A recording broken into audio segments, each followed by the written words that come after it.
So this is not something that only divine inspiration could explain. A human author of the Quran could come up with something like this. As for the two seas that don't mix, many of the images Muslims show of this are not two seas mixing. It's water from things like glacial runoff, which is fresh water meeting with salt water, and salt water has a higher density because of its higher salt content. And so it creates this barrier between them, but there's still a mixing. The verse in the Quran is probably referring to how freshwater rivers meet with saltwater oceans, and they don't mix together to cause either the freshwater river to become completely salty or the ocean to become completely fresh, which is something everyone in medieval Arabia knew anyways. As for embryology, the Quran relies on incredibly vague references, like saying the early embryo exists in 3 veils of darkness, or that it's like a little leech. The word itself could also mean clot, and blood clots usually occur during miscarriages. Even if it doesn't mean that, Roman and Greek historians discovered these embryological facts centuries earlier, so the Quran's extremely vague descriptions are not very compelling. So once again, this is not an example of any kind of knowledge that would have been impossible for a human being at that time, that only God could have given through divine revelation.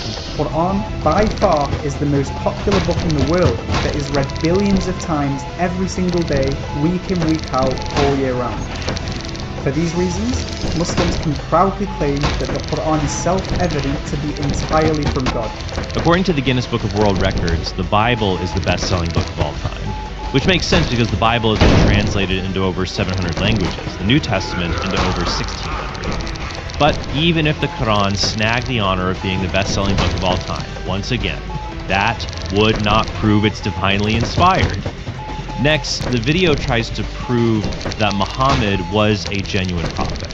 Now that's going to be difficult because the Quran says Muhammad did not perform any miracles. Oh my gosh, The Quran even finally. describes people objecting to Muhammad because he did not perform miracles to validate his prophetic claims. It says in Surah 10:20, they ask, why has no other sign been sent down to him from his Lord? Say, O Prophet, the knowledge of the unseen is with Allah Holy crap, alone. finally, So bro, wait, that took I too am ages. waiting. I mean, However, it Jesus took Christ longer than I thought it validated would, his... but that was so stupid. That's like